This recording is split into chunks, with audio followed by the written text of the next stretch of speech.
To give you a direct statement right there is me playing a game that I'm not interested in playing. How are we going to get rid of racism? Stop talking about it. Who you wound up supporting in the election, presidential election? None of your business. In today's world, the idea of woke culture has gone beyond being a trend. It's become a dividing line.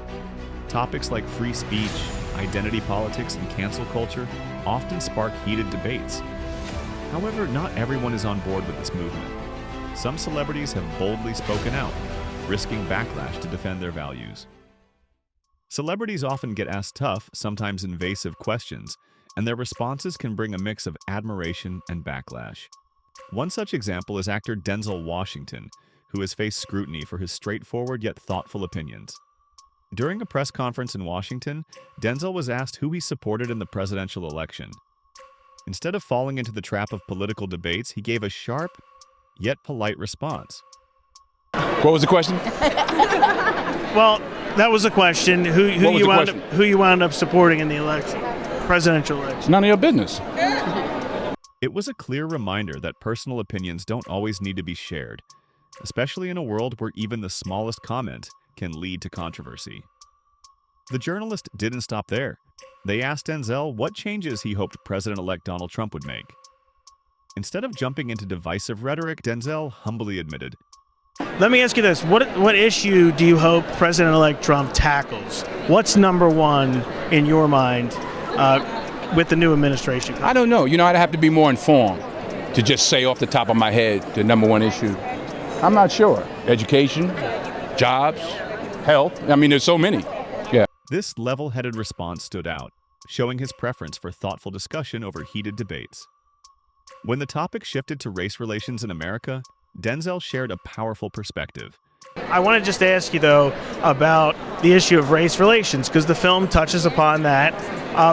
Right now, under President Obama, over the last 8 years, in your mind, have race relations improved under his leadership?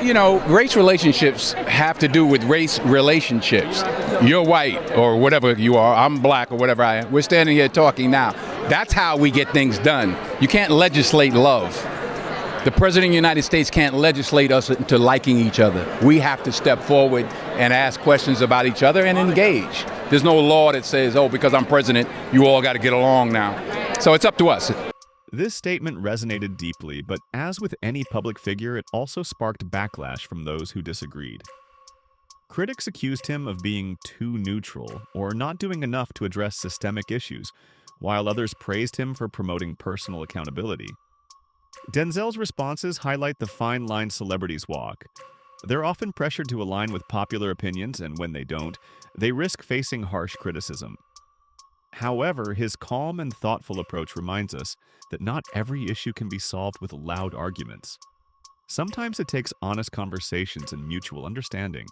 Next up is Morgan Freeman, who once made waves with his strong and unconventional views on Black History Month during an interview. His response got him into a controversy and backlash as it challenged deeply ingrained societal norms. When asked about his opinion on Black History Month, Freeman boldly said, History Month you find ridiculous. Why? You're going to relegate my history to a month? Oh, come on. What do you do with yours? Which month is White History Month? Well, come on, tell me. The interviewer, identifying as Jewish, replied, Well, I'm Jewish. Okay, which month is Jewish History Month? There isn't one. Oh, why not? Yeah. Do you want one? No. I don't either. I don't want a Black History Month. Black history is American history. He didn't stop there. Freeman went on to express his broader perspective. How are we going to get rid of racism? Stop talking about it. I'm going to stop calling you a white man. Yeah. And I'm going to ask you to stop calling me a black man. I know you as Mike Wallace. You know me as Morgan Freeman. While Freeman's argument resonated with some, who appreciated his vision of a society free from racial labels, others saw it as dismissive of the struggles that made Black History Month necessary in the first place. Critics argued that his call to stop talking about race oversimplified the issue, ignoring the systemic inequalities and the need to highlight marginalized histories that often go unacknowledged. Freeman faced a wave of backlash for his comments. Many felt he was dismissing the significance of Black History Month, a period created to honor the achievements of African Americans and acknowledge their ongoing struggles. Detractors accused him of undermining the importance of keeping these stories alive in a world that still struggles with racial inequality. However, Freeman's stance stemmed from a deeply personal belief that true equality can only emerge when society moves beyond racial divisions and stops defining people by their skin color.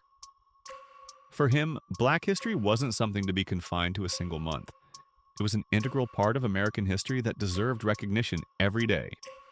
This moment remains one of the most debated aspects of Freeman's public life.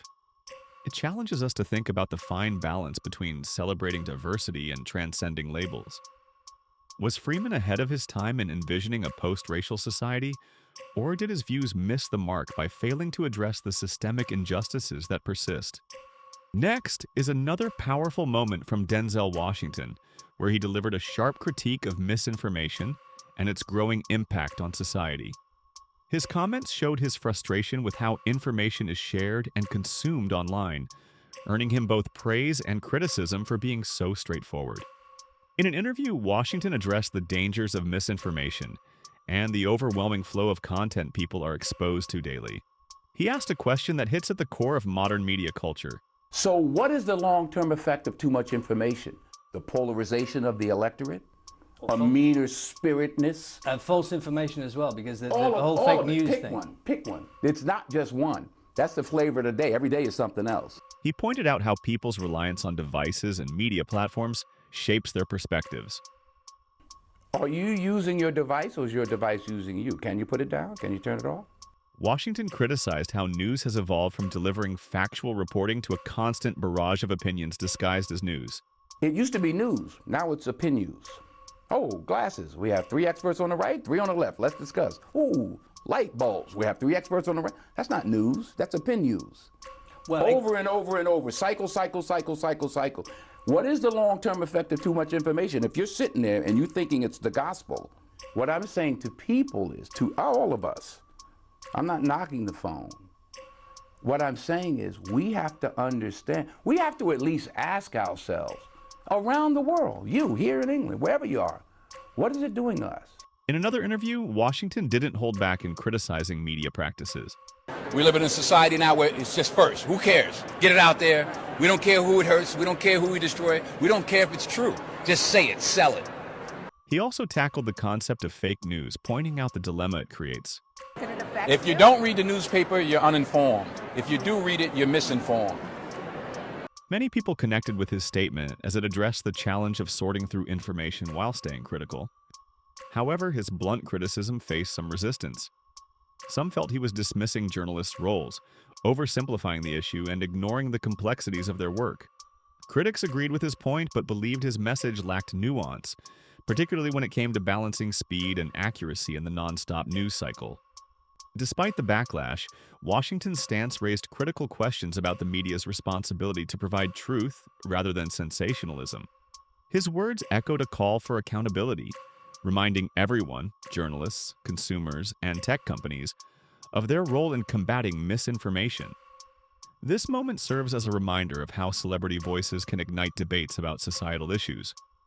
While Washington's comments struck a chord with those frustrated by the media landscape, they also highlighted the complexity of addressing misinformation in a world increasingly dependent on technology. Denzel's challenge to reflect on how we consume information remains relevant. Are we actively questioning what we see and hear, or passively absorbing it? As Washington aptly put it, anything you practice, you'll get good at, including BSE. Denzel didn't stop there. He reflected on his own upbringing and the role his father played in shaping his life. He explained how he was one of the lucky ones to have a strong father figure who provided discipline and wisdom. He shared the stories of his 3 closest childhood friends, all of whom ended up incarcerated for serious crimes. I was the only one of the 3 that had a father in my life, even though my parents were together. But I still had a father who was a gentle man and a good example, and they didn't. Denzel's message was clear. Despite growing up in similar environments, his friends ended up on different paths because they lacked the strong family foundation he had. Even though his friends were involved in risky behavior from a young age, it was his father's presence that kept him on a different path. While Denzel acknowledges that the legal system is flawed, he believes that we can't let the system be an excuse for personal failure. He's not denying the existence of racial inequality or the impact of the system, but he argues that focusing on family and personal responsibility is the key to breaking the cycle. We can blame the system if we want, but they didn't lock any of us up at 7. Yeah. We were all doing enough to get locked up at 13. My parents sent me in another direction. They didn't have anybody to help them, and they kept doing what they was doing, and the system got them. So Denzel's position is about more than just systemic change. He's calling for a shift in priorities. The solution starts in the home, with strong family values and guidance, which can prevent kids from falling into the trap of gangs, crime, and incarceration. Denzel's message is a challenge to the status quo. It's easy to point fingers at the system, but he believes that real change can only come if families step up to provide the foundation and guidance children need. I don't, the system is rigged, but why? All the more reason not to help it. It makes no sense. You blame the system? Where was his father? It starts in the house. It starts in the home. And yeah, well, my father got locked up. Well, where was his father? Yeah. In his words, there's a sense of urgency to fix the broken foundations at the household level before the system has a chance to intervene. While Denzel's views have sparked both support and criticism, his main takeaway remains powerful. The fight against systemic racism and crime needs to begin in our own homes with strong role models and caring families.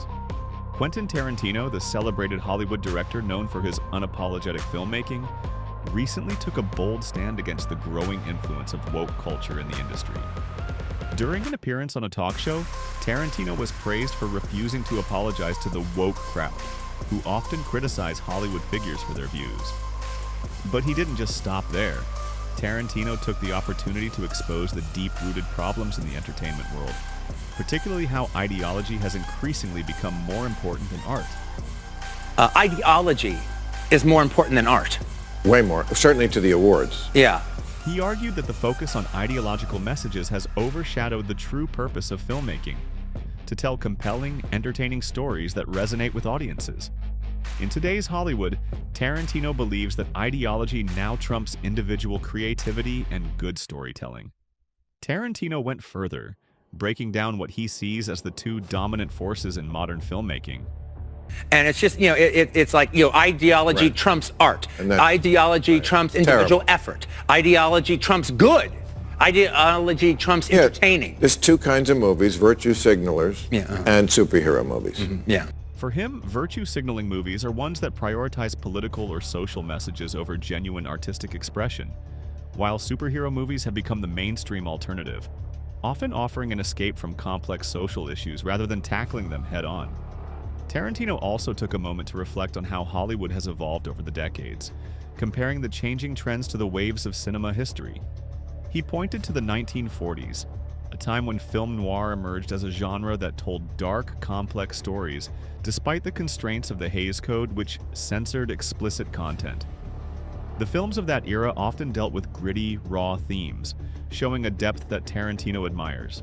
However, the 1950s marked a shift toward a more sanitized, censored version of Hollywood, where filmmakers were forced to strip any edgy or provocative content from their movies to conform to societal expectations. Tarantino called this era one of the worst decades for Hollywood. He described the period as one where every bestseller or play adapted into film had to remove any sexual or controversial elements to be considered acceptable. Then you had the 50s, which was the first of the completely homogenized decades, where you couldn't say shit if you had a mouthful. All right, and every bestseller, every play that was turned into a movie, if there was anything sexual about it or anything, that's all going to be drained out of the movie. It's going to be weaned out of the movie. It's just the way it is. And to me, it's one of the worst decades in Hollywood. Is the 50s. For Tarantino, this period represented a loss of artistic freedom, where the drive for conformity and public approval overshadowed the purpose of cinema itself. Despite his criticisms, Tarantino doesn't believe the current wave of woke culture will last forever. He explained that, like any trend in Hollywood, these waves of change are temporary and cyclical. Well, look, you have to always look at. Are we going to get back to that place? Look, this happened. This comes in waves. This absolutely comes in waves. All right, so it's like. Tarantino's comments reveal a deep frustration with how far Hollywood has strayed from its roots of artistic expression. He is calling for a return to a time when artistry and storytelling were valued above everything else, and where filmmakers were free to tackle difficult subjects without fear of censorship or backlash. During a powerful speech, Matthew McConaughey took a firm stance on several key issues that he believes are essential to the future of America. Speaking candidly about the state of the nation, McConaughey expressed his deep concerns about current societal trends and the erosion of traditional values that he believes have long defined American life. Despite the pressures and often progressive narratives within the entertainment industry, McConaughey did not shy away from sharing his personal convictions. We need to invest in mental health care. We need safer schools. We need to restrain sensationalized media coverage. We need to restore our family values. We need to restore our American values. McConaughey's words reflect a call for a return to old values, ones that prioritize community well-being, education, and a stable family environment. He emphasized the importance of a balanced approach to media coverage, calling for less sensationalism and more responsible reporting. His vision for America included strong institutions that support the mental health of its citizens, and a more focused approach to improving schools and communities. One of the most significant parts of McConaughey's speech was his message on responsible gun ownership. While acknowledging the rights of American citizens to own firearms, McConaughey called for practical and reasonable regulations to ensure that gun ownership does not fall into the wrong hands.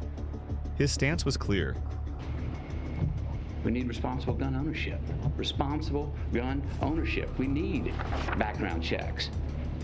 We need to raise the minimum age to purchase an AR-15 rifle to 21. We need a waiting period for those rifles. We need red flag laws and consequences for those who abuse them.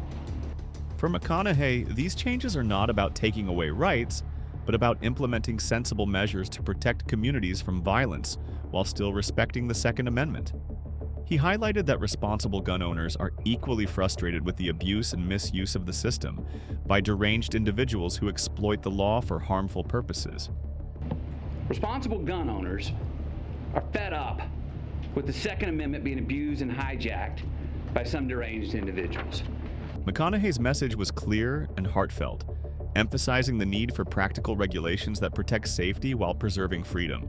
He advocated for background checks, raising the legal age for certain firearms, and implementing waiting periods and red flag laws to make gun ownership more responsible and reduce the risk of misuse. Beyond the specific issues of gun control and mental health, McConaughey's speech reflects his broader vision for a stronger, more united America.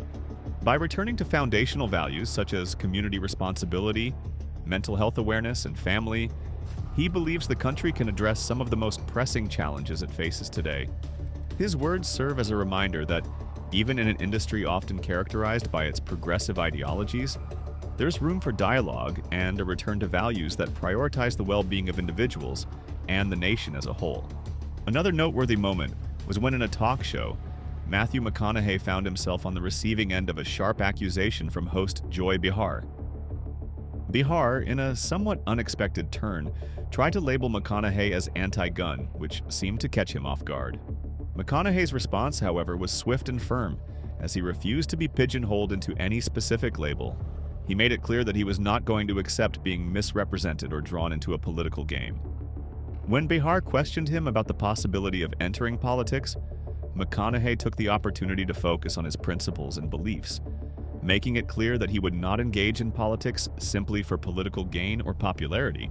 Instead, he emphasized the importance of authenticity and doing what is most useful for the country. Do you think political office is in your future? Can you see that? If it's where I would deem myself to be most useful, Yeah. yes. To give you a direct statement right there is playing a game that I'm not interested in playing. To give you a direct statement right there. McConaughey further stressed that, despite any political aspirations, he would not compromise his beliefs just to fit into a certain mold. In response to the suggestion that he could not be elected in Texas as anti-gun, McConaughey didn't back down, but rather pointed out the importance of staying true to oneself in the political arena. Do you think you could get elected in Texas being anti-gun? Do I think I could get elected in Texas being anti-gun? One thing about if me in politics is to give you a direct statement right there is me playing a game that I'm not interested in playing. To give you a direct statement right there. His response was a direct message about honesty and integrity in both public and political life. McConaughey made it clear that if he ever entered politics, it would be because he genuinely believed it was the best way to serve the country, not because he was willing to conform to the expectations or pressures of any group. His statement resonated with those who believe that politicians should stand by their convictions, rather than bow to the pressures of party lines or popular opinion. Coming up next is one of the most eye-opening episodes. Joe Rogan hosted Dr. Brett Weinstein, a former professor, to discuss the dangerous rise of wokeness in higher education. Dr. Weinstein shared his personal experience of being fired from his position at a public college after opposing policies that he believed were an attack on intellectual freedom and equality. The controversial event in question was called the Day of Absence, which had been a long-standing tradition at the college. Originally, the event asked Black students and faculty to stay away from campus to create space for reflection and discussions on racial issues. However, in 2017, the event was modified to include a request that white people not come to campus. Dr. Weinstein, along with his wife Heather, a fellow faculty member, found this request problematic and spoke out, which led to a backlash. And I responded to this, and I said that was unacceptable. This was a public college. I wasn't going to be told I couldn't teach my class. His refusal to conform to this policy set off a firestorm, not only over the Day of Absence, but also over larger efforts by the college administration to implement far-reaching ideological changes. Dr. Weinstein explains that the college's president, George Bridges, had assembled a committee to propose sweeping restructuring policies that, according to Dr. Weinstein, were a recipe for disaster. And the mechanisms were insane. They were a recipe for destroying the place, and it was my obligation as a faculty member to point out that it would be a terrible idea for us to adopt these policies. The college had started pushing an agenda that prioritized identity politics over academic excellence, which Dr. Weinstein felt would ultimately damage the integrity of education. Rogan asked Dr. Weinstein about the specific woke policies that were being pushed in the college, and the most troubling one involved hiring practices. According to Dr. Weinstein, a proposal was made that required all new faculty hires to be justified not only by academic qualifications but by their commitment to social activism. This policy would make it nearly impossible to hire faculty members, such as mathematicians or chemists, unless they could demonstrate that their backgrounds and values aligned with the college's social justice priorities. You need to hire a mathematician or a chemist, and the answer is, well, you can't really hire anybody whose background doesn't include some strong evidence of their being an activist. Dr. Weinstein warned that policies like this would debilitate the college and prevent it from fostering true intellectual diversity. The focus would no longer be on hiring the most qualified individuals, but rather on meeting ideological quotas, a shift he saw as harmful to the educational mission of universities. As the conversation continued, Dr. Weinstein pointed out a more troubling aspect of the woke culture in universities: its discriminatory nature. He explained how diversity, equity, and inclusion initiatives, rather than celebrating exceptional talent, often pull individuals into group-based categories, typically defined by race. The most capable individuals, those who may not fit the typical diversity profile, are overlooked or marginalized. The right way out of the problem is to herald those people and to provide them the opportunities that will allow them to flourish. Instead, they get dragged into a group based on something like skin color, and their exceptional capabilities aren't allowed to shine through it. Dr. Weinstein emphasized that such policies counteract meritocracy by prioritizing race and social identity over individual achievement. He also pointed out that these initiatives often end up being counterproductive and can even become a form of race trading. when race becomes a transactional value rather than something that can be celebrated for its diversity. In this sense, he argued that universities were doing more harm than good by putting identity politics at the forefront of hiring and academic standards.